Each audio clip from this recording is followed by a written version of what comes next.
Hello you guys, I am back for another video, and in today's title we are going to be talking about how to move on. And I feel like I've done this, I've done a video like this, I think, or something similar to it like a while back. So this is going to be obviously an updated version, the 2022 version. So if you are interested in this video, then keep on watching and don't forget to hit that subscribe button.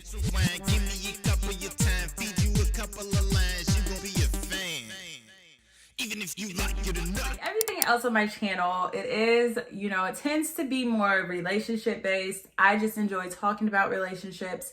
But obviously, the advice that I give, you can apply this to any sector of your life. This video today is mainly going to be focusing on how to move on without, so obviously we're going to be doing relationships because, like I said, your girl like a relationship. But it's going to be talking about how to move on without closure, how to move on without an apology, etc. And I do want to say that, a disclaimer, none of this happens overnight or even simultaneously, okay? To get over something, I know that a lot of us would love to be able to be hurt and then the next day just bounce back like nothing happened.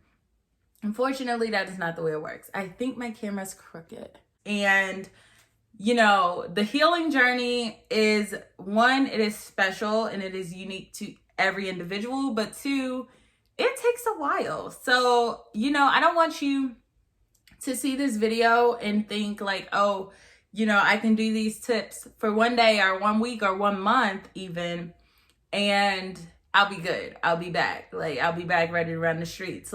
Sometimes it works like that. Sometimes it does not work like that. And that's okay. So I definitely do want to say, regardless of whatever situation you are in, whatever situation you are trying to move on from, do understand that this is something that could take a long time to get over. So while these tips will help you make it easier, that definitely does not in any way cut down the healing time that you may need to actually get over something. All right, now we can get into the video. So the first tip and the most important tip, honestly, if you just hear this and turn off the video, I would not even care. You're set. I mean, don't do that, obviously, but you could do that if you wanted to do that, okay? The first tip is to silence your inner critic. And this is the most important tip. Honestly, I don't even need to say anything else after this. This is probably the biggest thing that holds us back from actually being able to move on. And that is the way that we talk to ourselves. Who would have thought? We are our worst critic. Once you figure out how to talk to yourself in a nice, kind, loving way, not everyone makes mistakes type of way, in a you're human type of way, your life will change tremendously just off of that one thing. A lot of times when things happen, we go straight to what is wrong with us. I'll always be alone. I can't trust people.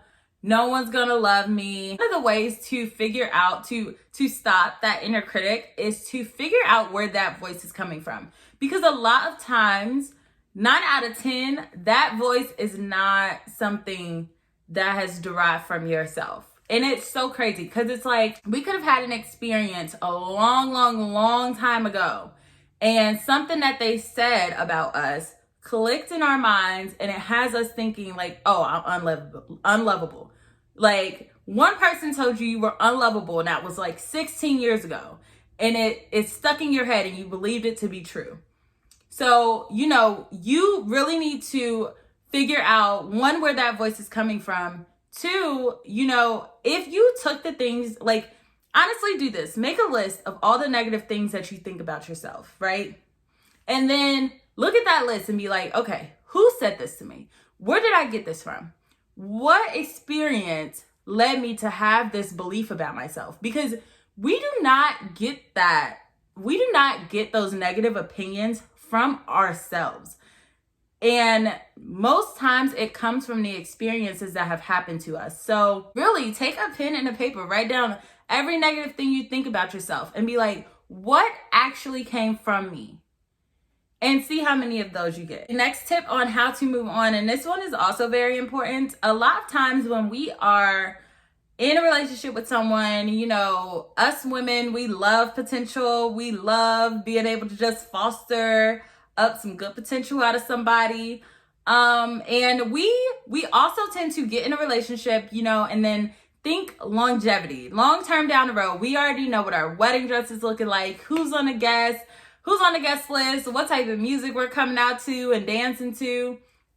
And we just have this whole fantasy life already built up and already in our heads, like already on our radars. So what you need to do when you get out of a relationship, a lot of times women go back to relationships because not because you were actually mourning that person, but because you are mourning the fantasy that you have in your head. So it's already hard enough because you've lost the person, but now you've also lost your fantasy. You're like, well, hold up, well, wait, because I'm supposed to have the kids and I'm supposed to have a house and a dog, and I already know our kids' names and their middle names and the nursery, what the nursery gonna look like.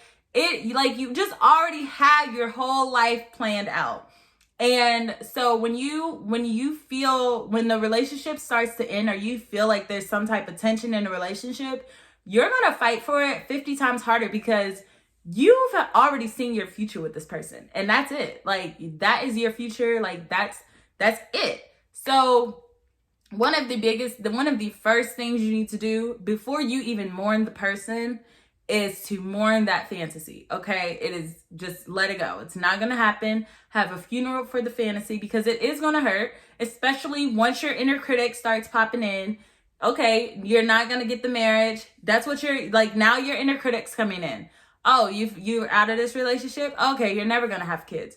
Oh, you're already 30. Oh, girl, you're never gonna have kids. Then you don't have time to have kids. You're never gonna get married. You're gonna just all type of negative thoughts. It all just comes in one after the other. So you are going to have to mourn the fantasy. Let go of the fantasy. The next tip I have for you is to feel the feelings. Obviously, none of us want to do this, but regardless of whether or not you want to sit in your feelings will manifest in your life one way or the other.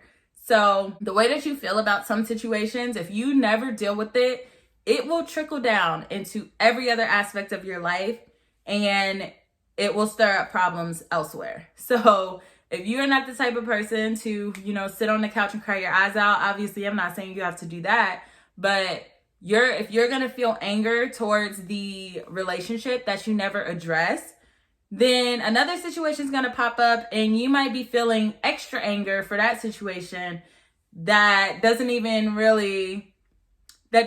require that type of response, or doesn't even trigger that type of response.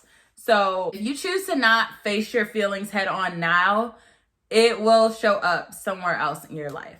Okay, and along with feeling your feelings, the next tip is to explore your attachment style. This could really let you know why you feel such intense feelings or why you react the way that you do after certain type of breakups. It also will help you a lot with coping. So I highly recommend, there are tons of attachment style quizzes out there. I have an attachment style video I'll link below or above. And, definitely check that out. And they have a lot of coping mechanisms based on your attachment style that could be very, very beneficial as well. So the next tip ties into stopping that inner critic. That is also don't ruminate. So don't dwell on all of the negative emotions. Don't dwell on the negative past experiences. Don't self-blame.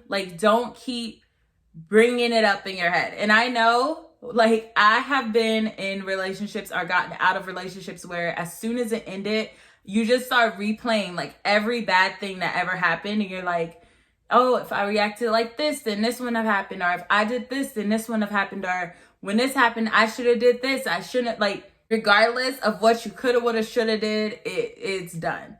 So, don't fixate over what could have happened, what did happen.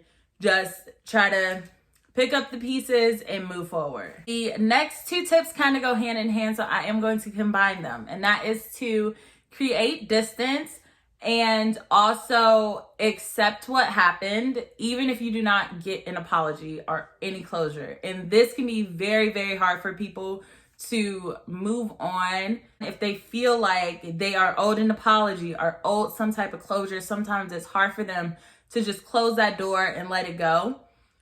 If you are one of those people, the easiest way, to move past something is distance and time. And so definitely put distance between you and that person. Social media is a great place to start. You do not need to be keeping up with them. You should not want to be keeping up with their actions, what they're doing. Like, they put out a story, you the first one to click on it. No. Like, you need to block, unfollow, delete, okay? That should be the first place you start. Create some distance and then, just accept it. Sometimes you're not always going to get that apology. You're not always going to get that closure. Honey, look, if I was sitting here thinking about all the closures that I wish I could have gotten, there are not countless, but there are plenty of relationships that I would love some closure from. But at the end of the day, why? What is it? What would it do for you? Because the relationship is still going to be over. So sometimes you're just not going to get closure. You just have to accept that. And as long as you find the closure within yourself, as long as you just make peace with it, with the situation within yourself, it doesn't even matter what that other person could tell you. So hopefully these tips help you, and I will see you in the next video. Bye.